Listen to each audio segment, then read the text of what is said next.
Hello, this is Rohan Kamit.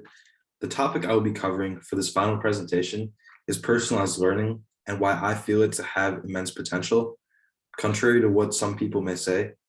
And in doing so, I'll be looking through an STS lens and going through various frameworks we have covered throughout the semester to make my point. So first off, where am I going? Looking at my overall agenda for this presentation, I would first like to start with defining personalized learning and providing more context into relevant stakeholders, as well as the current view by many within education. After that, I would like to lay out what common arguments may be for the case for it, as well as the case against it. And after clearly defining those, I would like to provide a formal thesis on what my stance is and use different frameworks to show why I believe what I do. And after addressing that, I look to end my presentation with an overall conclusion and an overall synthesis that really ties back to my central point and provides an outlook of what this could be in the future. So what exactly is personalized learning? According to an opinionated article from NPR, there are two main definitions. The first of which is far more simplistic. It is defined as the use of software to allow any given student to proceed through a predetermined body of knowledge and subject area at their own pace. It is commonly used in mathematical concepts, and Khan Academy is probably going to be the example that is the most familiar and standoutish to students across the world. But when looking at it a little bit further and more holistically, the second working definition is that personalized learning can be seen as a whole new way of doing school and not necessarily a technology platform. Instead, students have the opportunity to set their own goals. They end up working both independently and together on projects that align with their own personal interests. And they get the opportunity to engage with adults as well as staff members that facilitate, invest, and really build relationships with them one-on-one, getting to work with their strengths and challenges and empower them to overall progress. While this is a student-centered issue and why students are going to be the most impacted by personal learning, there are a few other relevant parties to consider too. School-wide faculty members are going to be the ones working directly with students, so their viewpoint definitely matters and their role in still impacting students does. And lastly, when we're looking externally, there are other stakeholders being developers, funders, and strategists. Looking specifically at funders and suppliers, those are going to be in many different forms. Some of the most common ones are technology startups within the specific industry, foundations from wealthy individuals such as Mark Zuckerberg, Priscilla Chan, and the Gates family. And lastly, other tech companies who may be looking at entrepreneurship initiatives within their organization as well. Looking at what impact it has and how it is viewed, there's no doubt that it's viewed in a positive light. As you can see by all three of the data points here, there's a vast majority of teachers who really feel that educational technology and personalized learning can be beneficial both for them and their students. So in spite of all of this positive and informative information, why exactly is personalized learning a controversial topic? As you can see here, there are two main viewpoints. One of them is going to be for, and one of them is going to be against. From reading three main sources, one from NPR, one from TechCrunch, and one from the New Yorker, it was clear that authors have a wide range of views towards personalized learning. But for the most part, they seem to be optimistic, but at the same time willing to objectively acknowledge arguments that exist against it. So thinking about what I deducted from each of the three sources, the main proponents of personalized learning believe that it leads to further student engagement, flexibility, and autonomy for them, provides true transparency towards their performance where others can see it, uses a design thinking mindset, both from the product itself, as well as where students go from problems to their own solutions. And lastly, enhances digital literacy, something that is very relevant towards succeeding in the professional workplace nowadays.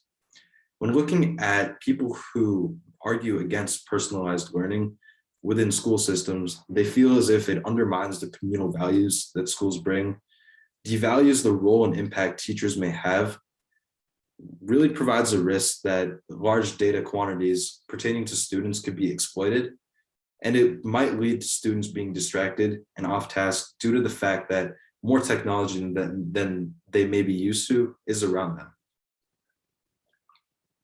So with both of these viewpoints in mind, I will refute the arguments against personalized learning using STS frameworks, as well as data using STS frameworks, data that was present from all the readings and my own intuitions.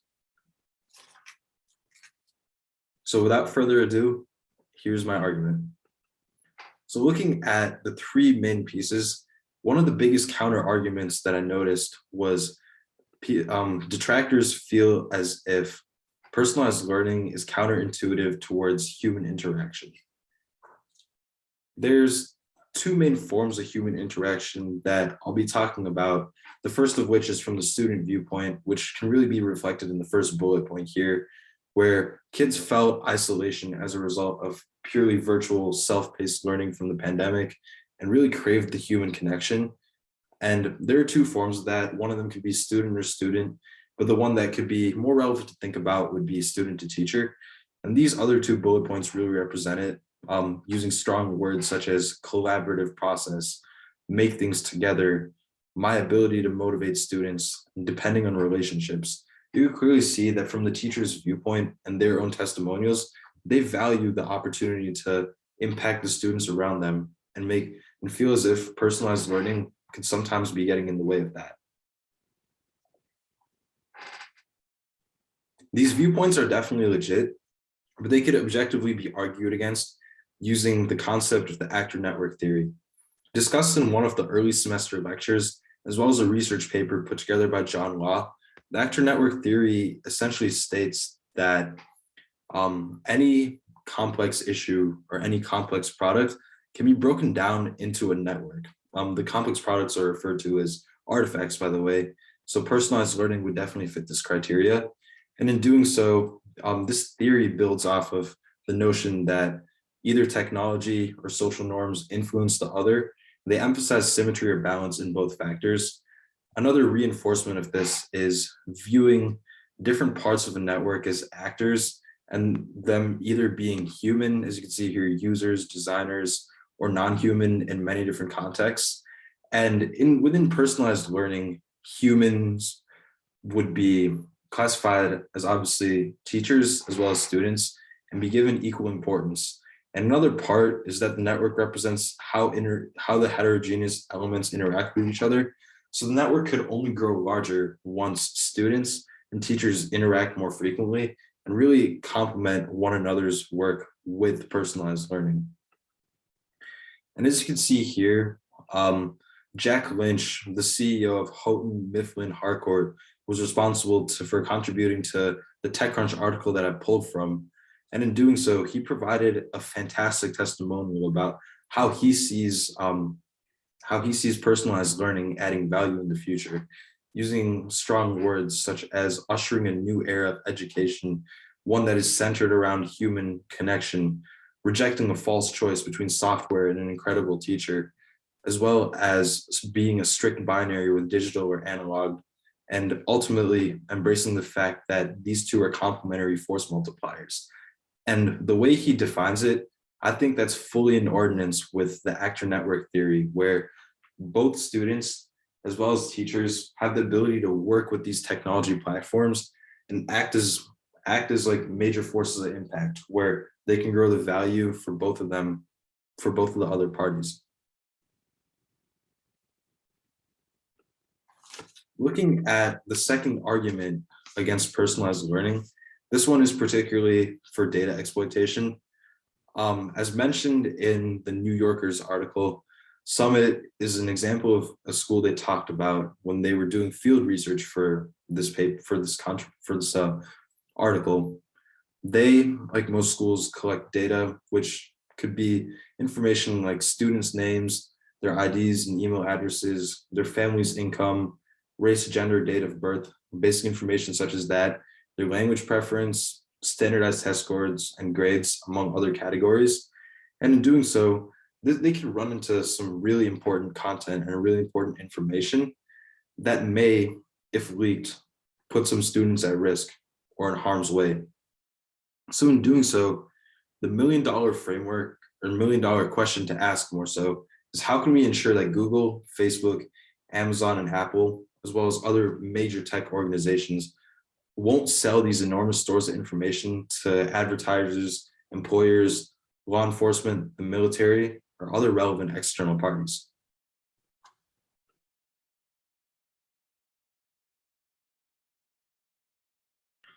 By using the big data rhetorical framework discussed in lecture, there are three main parts to look at, and this can objectively be argued in order to show that data could be safe after all, but there are a lot of considerations to take. When first looking at those who create data, it makes sense that all data is going to be information pertaining towards students, clearly demonstrated by what was discussed in the last slide. And because of this, it's created and compiled consciously, but in a manner that is scaled and able to produce mass volumes of data and mass volumes that can be analyzed. When thinking of those who collect data, this is by far the most important step within student security.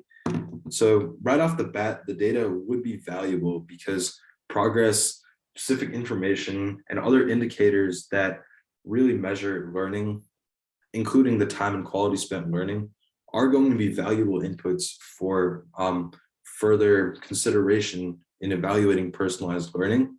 But in doing so, when you're looking at correlated or maybe even causal relationships, relevant information that comes up about students' backgrounds, income, or other things pertaining towards their personal situations need to be private.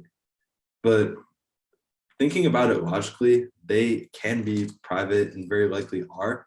And this is the case because they're amidst a growing wave of data visualization, data analysis, and data just being revolutionary as a whole for society. There are issues about security that arise in many different contexts, not just within education. So in doing so, there's a lot more emphasis on policies and a lot more emphasis on social responsibility from a corporation's viewpoint, corporation standpoint, that makes it less likely that information would be leaked or a breach were to happen. Lastly, looking at those who analyze data, it makes logical sense, once again, to think that educational designers, consultants, and faculty members are going to be the ones who have the most jurisdiction for data analysis, where they're going to be looking at information, just when talking about collection, ones pertaining towards their learning quality, grades, mastery of topics, as well as how much time and how much engagement they've had with online learning platforms in order to make better iterations moving forward. And on top of that, really understanding the root cause. So are these programs going to be effective? And if not, what can we do moving forward? And taking all three of these viewpoints together, it definitely seems that the biggest risk towards data can be mitigated. While thinking from a business and thinking of a growth standpoint, there is a lot of potential with data. So once again, the fact that there are a lot of information points can be seen as a value, but safety has to be by far the most important consideration for these students and for personalized learning as a whole.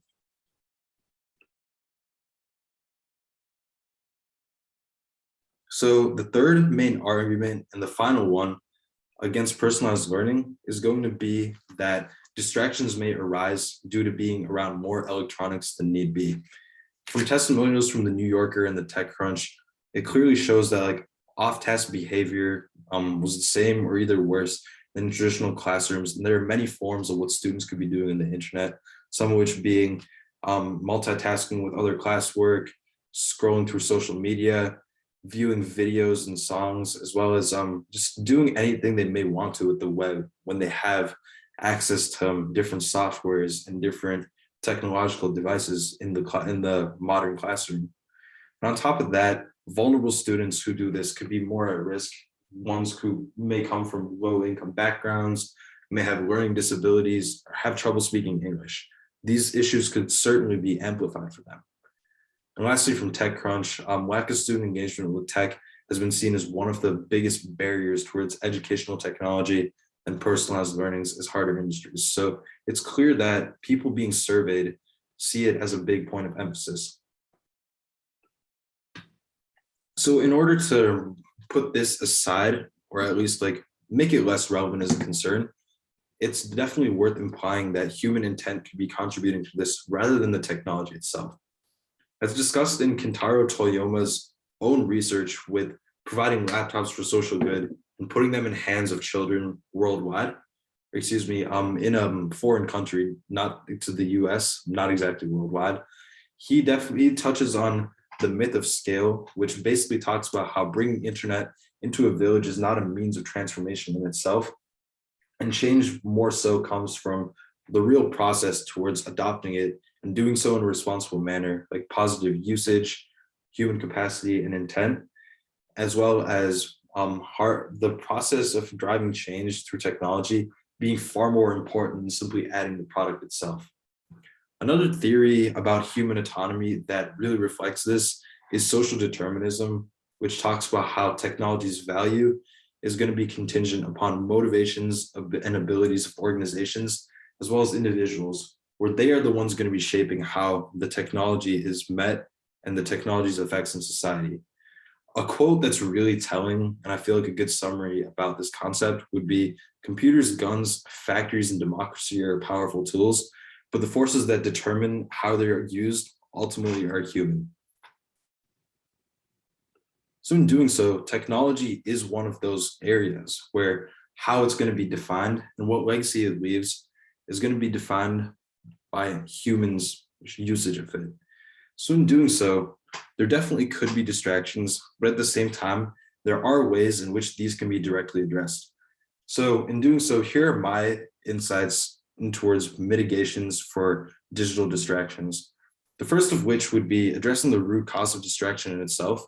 This would be done by blocking distractive and non-productive websites on school-specific devices that may be used, such as iPads, tablets, laptops, as well as going right to it and bookmarking software that's relevant for their education and Google basic search engines right off the bat, just for their own intellectual curiosity.